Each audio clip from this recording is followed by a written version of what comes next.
मध्य प्रदेश कांग्रेस के ऊपर दुखों के बादल छाए हुए हैं जो छटने का नाम नहीं ले रहे हैं।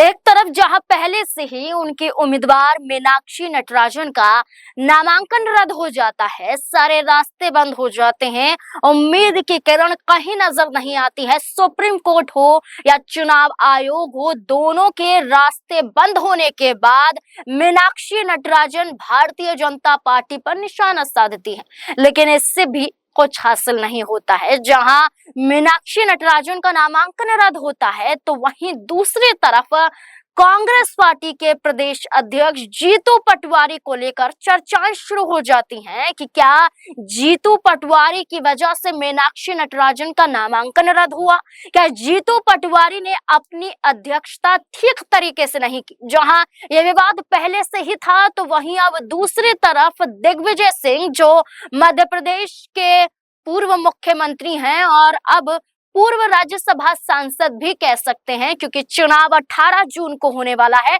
और इससे पहले ही दिग्विजय सिंह के सर पर भी एक नई मुसीबत आन खड़ी हुई। आपको बता दें, राज्यसभा सीट के लिए कांग्रेस प्रत्याशी मीनाक्षी नटराजन का नामांकन निरस्त यानी कि रद्द होने के मामले में कांग्रेस नेता और राज्यसभा सांसद, जिन्हें अब पूर्व भी कहा जाएगा, दिग्विजय सिंह, उन्होंने सुप्रीम कोर्ट को लेकर एक ऐसी टिप्पणी कर डाली है जिसके बाद विवाद जो है वो गहरा गया, जो विवाद है वो गर्मा गया है और दिग्विजय सिंह की नई मुश्किल बढ़ चुकी है। दरअसल आपको बता दें कि इंदौर महापौर पुष्यमित्र भार्गव ने दिग्विजय सिंह के बयान पर कड़ी आपत्ति जताते हुए उसे न्यायपालिका की गरिमा के खिलाफ बताया। उन्होंने इस संबंध में भारत के सॉलिसिटर जनरल तुषार मेहता को एक पत्र भी भेजा और दिग्विजय सिंह के खिलाफ अदालत की अवमानना का जो प्रकरण है, जो मामला है, वो दर्ज कराने की मांग की। उधर दूसरी तरफ बिना डरे पूर्व सीएम दिग्विजय सिंह ने महापौर के कदम का स्वागत भी किया। यह एक बड़ा मुद्दा है जो अब मध्य प्रदेश की राजनीति में देखने को मिल रहा है और आगे क्या कुछ देखा गया इस रिपोर्ट में जानिए। मेयर ने एसजी को सबूत में क्या क्या भेजा। मध्य प्रदेश हाईकोर्ट के सीनियर एडवोकेट और इंदौर महापौर भार्गव के अनुसार उन्होंने दिग्विजय सिंह के बयान की पेन ड्राइव, भाषण की कॉपी और अन्य संबंधित दस्तावेज सॉलिसिटर जनरल को भेज दिए हैं। उनका आरोप है कि दिग्विजय सिंह ने सोच समझकर सुप्रीम कोर्ट के बारे में आपत्तिजनक टिप्पणी की है, जो सीधे तौर पर आपराधिक अवमानना की श्रेणी में आती है। उन्होंने कहा कि कंटेम्प्ट ऑफ कोर्ट एक्ट की धारा 15 के तहत ऐसे मामलों में सॉलिसिटर जनरल की सहमति आवश्यक होती है, इसलिए उन्होंने पॉइंट टू पॉइंट प्रक्रिया के तहत कार्यवाही की मांग की है। भार्गव ने कांग्रेस पर भी निशाना साधा है। न सिर्फ दिग्विजय सिंह बल्कि कांग्रेस पर भी निशाना साधते हुए उन्होंने कहा कि नामांकन रद्द के मामले में पार्टी समय रहते कानूनी कदम उठाने में विफल रही है, यानी कि फेल हो गई है कांग्रेस पार्टी। उनका कहना है कि कांग्रेस के पास वरिष्ठ वकीलों की पूरी टीम होने के बावजूद उचित समय पर याचिका दायर नहीं की गई। चाहे कपिल सिब्बल की बात कर ली जाए, चाहे इसमें और बड़े चेहरों की बात कर ली जाए जो पार्टी के बड़े चेहरे भी माने जाते हैं, लेकिन यहाँ कांग्रेस पार्टी चूक जाती है और इसी चूक की वजह से मीनाक्षी नटराजन का नामांकन रद्द हो जाता है। महापौर ने सिर्फ इतना ही नहीं कहा बल्कि इसके अलावा भी भार्गव दावा करते हुए नजर आए।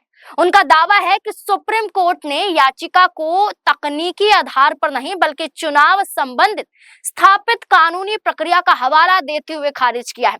उन्होंने उम्मीद जताई कि दिग्विजय सिंह के बयान पर संबंधित संवैधानिक प्रक्रिया के तहत अब कार्यवाही होनी चाहिए, क्योंकि पहले तो खुद कदम नहीं उठाया और जब सुप्रीम कोर्ट ने फैसला सुनाया तो उसके बाद सुप्रीम कोर्ट पर ही टिप्पणी की गई और इसी लिहाज से भार्गव ने कहा कि दिग्विजय सिंह के इस बयान को बर्दाश्त नहीं किया जाएगा, बल्कि जल्द से जल्द संज्ञान लेकर कार्यवाही होनी चाहिए और इसलिए उन्होंने सीधे तौर पर कहा कि उनके खिलाफ मुकदमा दर्ज करवाना ही होगा। दिग्विजय सिंह का पलटवार, आपको बता दें कि यहाँ सिर्फ भार्गव ने ही नहीं बल्कि दिग्विजय सिंह ने भी उनके बयानों पर पलटवार किया है। रिपोर्ट के अनुसार दिग्विजय सिंह के कार्यालय ने बयान जारी कर बताया कि पूर्व सीएम ने भार्गव से फोन पर बात की है और इस मामले में सॉलिसिटर जनरल तुषार मेहता को पत्र लिखने के लिए उनका धन्यवाद भी दिया है। दिग्विजय सिंह ने कहा कि इससे उन्हें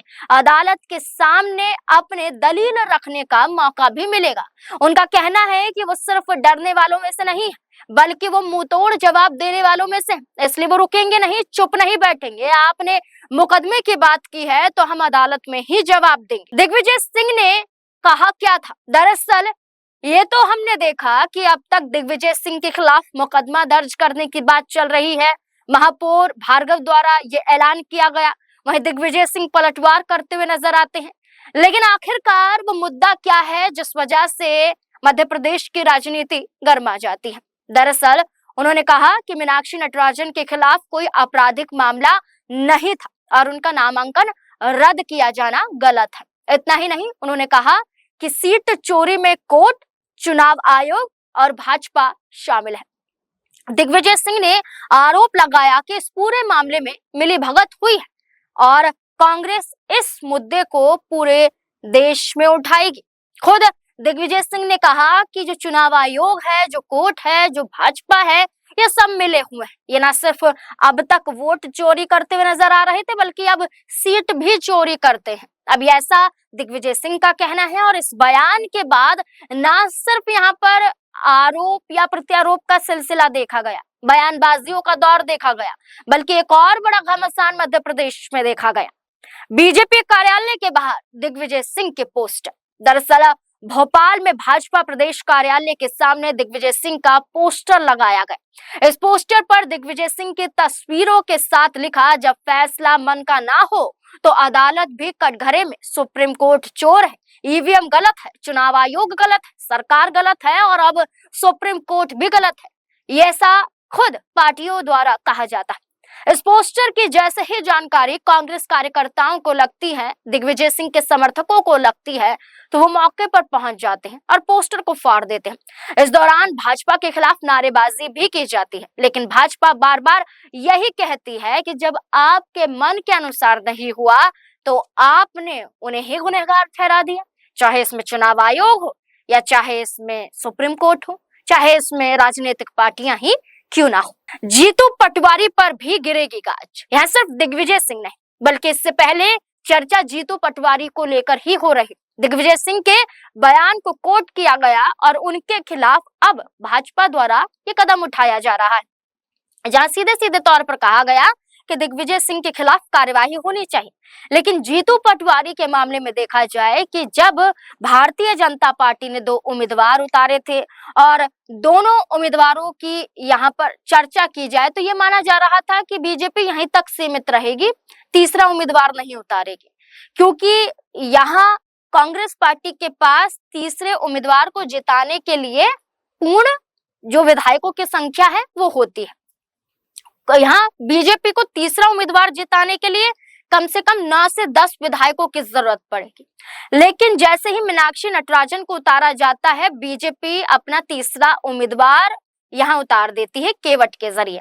अब तीसरा उम्मीदवार तो उतारा जाता है, लेकिन ये कहा गया आयोग के जरिए कि जो यहाँ मीनाक्षी नटराजन है वो अपने नामांकन के जो फॉर्म 26 होता है उसे पूरी तरह से नहीं भर पाती हैं, वो जानकारी भी नहीं देती हैं, कुछ जानकारियों को छुपाती हैं और ये आपराधिक जानकारी होती है, क्योंकि उनके ऊपर एक मुकदमा चल रहा है, वो आपराधिक जानकारी को साझा नहीं करती हैं। लेकिन मीनाक्षी नटराजन कहती है कि उनके खिलाफ नोटिस जारी हुआ था, कोई मुकदमा दर्ज नहीं हुआ था। वो ये कहती है कि एफआईआर नहीं हुई थी और जो भी जानकारी थी उन्होंने साझा की थी, उसमें ऐसा कुछ नहीं लिखा था जिसके जरिए बताना पड़े।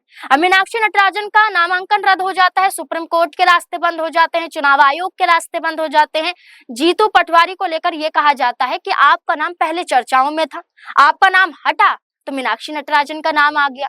तो कहीं ये बीजेपी की तरफ से कहा गया कि कहीं जीतू पटवारी ने तो नहीं कराया, क्योंकि खुद बीजेपी से कैलाश विजयवर्गीय ने कहा था कि कांग्रेस से ही ये बात निकल कर सामने आई, क्योंकि बीजेपी वालों को तो ये पता ही नहीं था।